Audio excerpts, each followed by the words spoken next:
इस बंदे ने हद कर दिया है।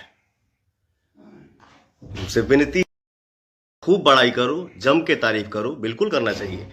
और हमारे भी जितने फैन हैं उनसे भी मेरा हाथ जोड़ के विनती है कि बाबू, जिसका काम अच्छा लगे उसका तारीफ करिए, किसी का शिकायत मत करिए।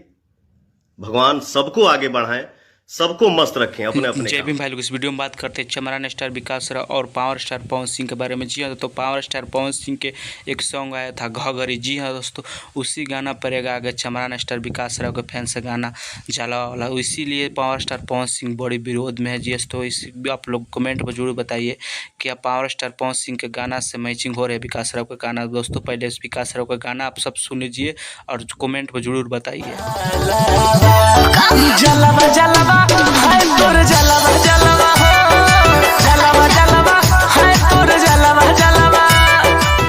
कट्टर मत करवा दी हो तो वीडियो को ज़्यादा से ज़्यादा शेयर कर लेना और मेरा चैनल को जरूर सब्सक्राइब कर लेना। कमेंट में जय भीम जरूर लिख लेना मेरे दोस्तों।